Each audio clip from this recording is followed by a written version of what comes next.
po si Juanito Mercurio Jr., 67 years old.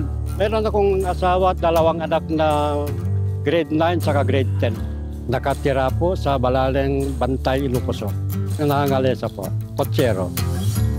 Lumapit ako sa Cayetano Induction kasi meron akong nireklamo na kasama namin sa trabaho.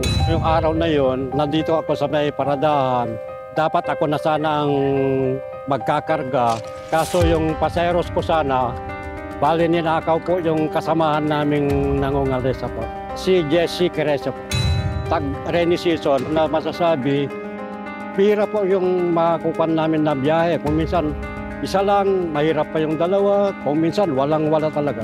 Sa araw na yun, sir, kahit di kusing, wala akong kita dahil ninanakaw nga niya yung mga pasaheros sa likod. Nandito kami sa harapan, nandun sa likod, nagnanakaw ng pasaheros. Talaga masakit sa loob ko yun, sir, kasi walang pambaon ng mga bata sa pagpasok, walang pagkain ng kabayo, walang makain, ganun po, sir. Gusto ko sana, sir, yung susunod sila sa patakaran dito sa may pilahan. Dahil tigil na yung pandudugas niya ng mga paseros. Nasabi ko minsan sa presidente po ng asosasyon, pero ewan ko kung meron siyang ginawang reaction o wala. Sinabi ko, pakipakusapan mo yung mga taong ganito kasi pangit na yung ginagawa dito sa paradahan. Sabi niya, gagawan daw ng paraan. Nung pagkaraan na yung nangyaring ganito, sir, saka lang pinagsabihan. Jesse, huwag mo na sanang ulitin yung ginagawa mong ganun na nagpupuslit ka ng pasahero sa may likuran.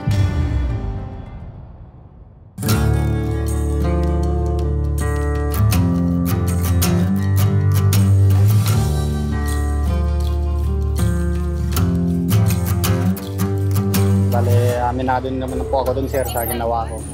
Bale, nagawa ko yun, sir, kasi kailangan ko ng araw na yun, ng pera ko.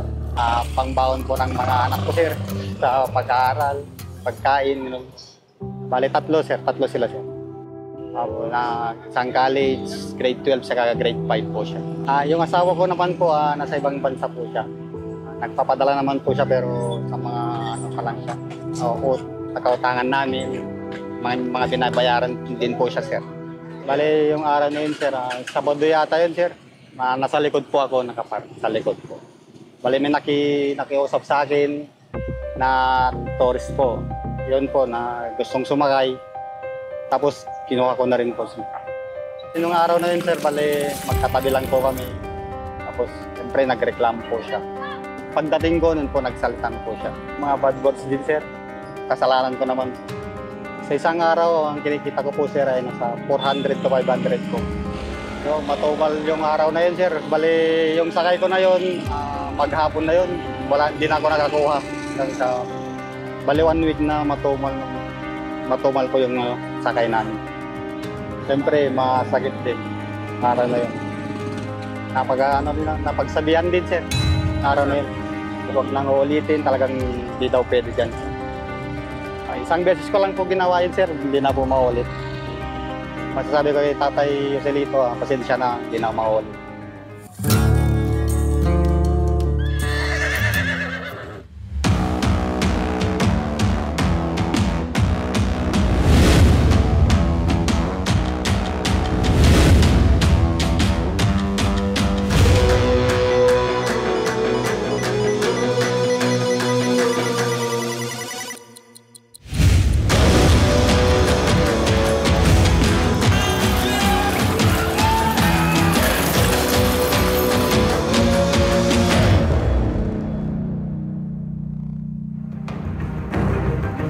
Ate Pia, papunta na tayo dun sa case study natin ngayon. Yung nag-aaway na kotsero. So ito po si Mang Juanito. Hello po. Siya po ang nagre-reklamo. At si Kuya Jesse po, siya po yung nire-reklamo ni Mang Juanito. Sige. So kasama natin yung lawyers natin, si Attorney Sari, si Attorney Ben, and of course si Attorney Mikey, no? Yung problema nyo dun sa pagpaparada ng kalesa nyo, tapos pag-antay ng pasahero, ganyan-ganyan din, di ba? Kaya mag-tricycle ka, correct, mag-taxi ka, jeep, mag-jeep ka, kahit saan ka pumunta may ganyang issue. Ang pagkakaintindi ko, dinala nyo sa otoridad. Kumbaga ang otoridad nyo ay yung asosasyon nyo, yung presidente nyo. Nagreklamo kayo sa kanya. Ito, Ate Kamusta po Pia. kayo, Pres? President Boyet. Boyet, oo. Yes, May ma'am. nangyayari palang ganyan paminsan-minsan. Yeah, po. Ano bang ginawa nyo pagkareklamo ni Mang Juanito? Pag ganun po mama, inaayos po namin yan. Pinagpimit ko at tapos in-explain ko sa kanila kung minsan na bawal anong ginagawa yung isa. So ngayon po, titingnan namin kung paano ko inaayos na lang mga members ko po. O kasi kung tutusin mo, yung reklamo naman ni Mang Juanito, hindi lang para sa sarili niya. Opo. Para lahat yun sa kapakanan ng Organisasyon. lahat ng kutsero. No? Siguro ang matatawag ko na pride in your job. Proud ka na ito ang kabuhayan namin. Ang kapakanan ng kapwa ko ay kasing halaga ng kapakanan ko. Diba? Pare-pareho lang tayo naghahanap buhay dito, walang lamangan. Sana ganon. Kasi kayo naman po, Press Boyet, kayo talaga ang tatakbuhan ni Mang Juanito o kung sino pa mga ibang members mo para maghanap ng solusyon. Ano? Eh ngayon, sabi mo, tanggap mo naman yung pagkakamali mo. And ako ulitin ko, hindi kasunduan niya ni Kuya Juanito at ni Jessie. Yan ho ay pagsunod sa patakaran ninyo. Hindi ho ba? Tama po. Pagsunod yon, hindi personal ito. Ito ay may patakaran ba? Nasusunod ba? Hindi ba? Anong gagawin natin? Ganun kasimple yun. Kasi ho, ang sinusundan yung patakaran, yan ho ay may basihan. Yan ho ay may ordinance. Yes, ma'am. At ang ordinance may bisa ng batas doon sa LGU na gumawa ng ordinance. So, ano ba to? Provincial ba to o bigan? Bigan po. O bigan, di ba? Yes, ma'am. Kaya may batas yan. Pakita natin, may batas yan. It's called an ordinance kung saan sinasabi na dito dapat pumarada ang kalesa. Dapat ang trabaho nyo, sunod kayo dun sa, sabi nga, proper decorum. Respeto sa pasahero, respeto sa isa't isa, respeto sa batas, yun ang ibig sabihin nun. Kaya kung ito ay hindi na-resolba, kung tutuusin mo, pwede itong dalhin sa korte. Para sa'yo, Jessie, at sa ibang members. At kung tatanungin mo ko, hindi pa nga kailangan na si Mang Juanito magrereklamo, kayo mismo. Ireklamo niyo yung mga kasamahan nyo na hindi sumusunod. Maraming salamat sa ginawa natin ito para maintindihan bawat isa sa kanila ano yung problem namin. Pero sa ngayon po ma'am, talagang gumagawa ko kami ng paraan para maayos ko yung mga members ko. Ate Pia, baka may gusto sabihin si Kuya Jessie kay Mang Juanito? O, baka nga. Magpapasensya lang po ako sa ginawa ko, ma'am. Hindi na po maulit po. Buti naman. O ano, Mang Juanito? Sana, Jessie, huwag na maulit ng ganun. Saka sa amin naman mga kotsero, ma'am, meron naman rules kami na yun, pag nagkamali isang kotsero, yun, re-resibuhan. Minsan nga ma'am, may nangyari dito na suspension eh. Nangyayari Para talaga yan. mabigyan natin ng disciplinary yung mga Oo, yan. kotsero. Kasi kagaya ko, kapatid ko, sinuspend ko ng isang taon eh. O, kapatid pa man din yan, ano? Yun, doon ko pinakita sa mga members ko na Seryoso walang ka? kapatid. Oo. Sa awa ng Diyos mo, mga 20 years na akong presidente. Wow. Oo. Maraming salamat sa inyo na Salamat din po. pinagbigyan nyo kami ng pagkakataon na Ayusin ang problema.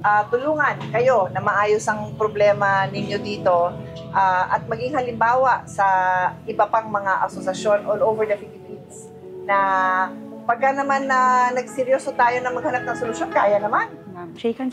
Magsikan tayo. Hug. Salamat Thank you. po. Salamat.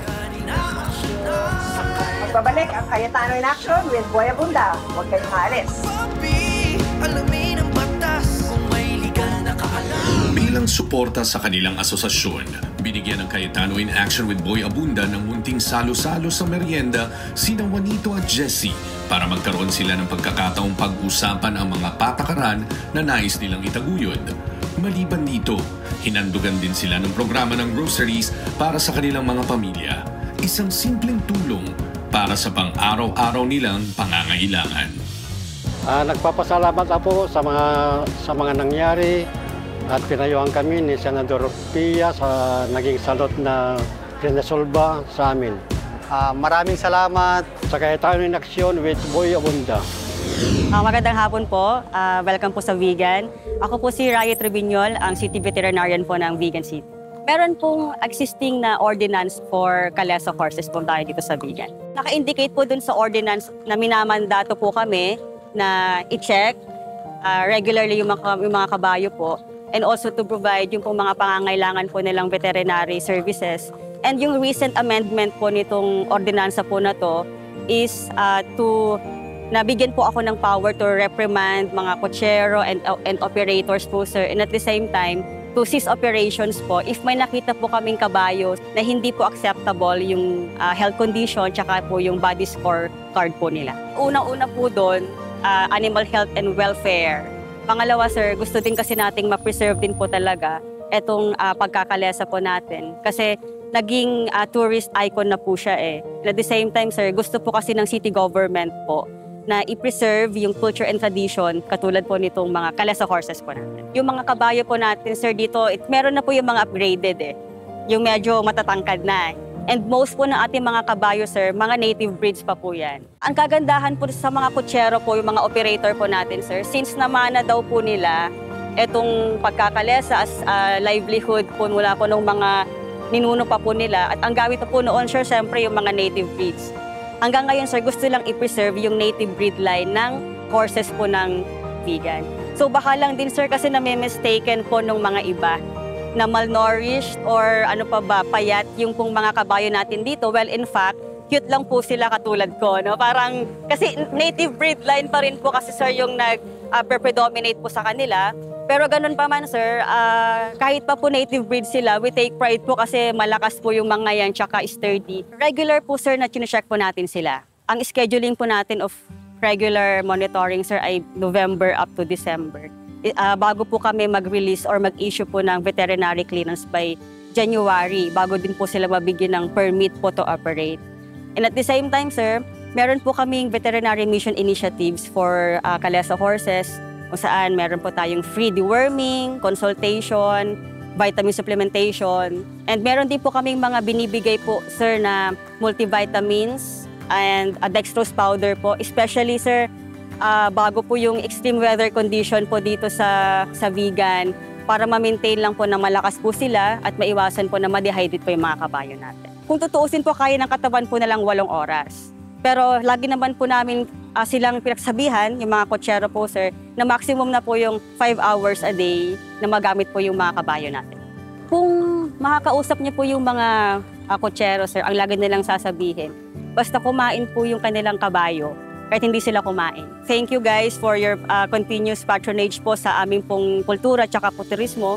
In event plan na rin po ng city government, sir, na mag-establish ng central parking para sa mga kalesa horses na safe po for them and syempre sa ating mga turista, and even na-open na rin po yung consideration of upgrading po yung horses natin, pero ma-preserve pa rin po yung native breed line ng mga kabayo natin. Thank you po sa Cayetano in Action with Boy Abunda team, and mag-enjoy po kayo, stay niyo po sa vegan. Cayetano Action,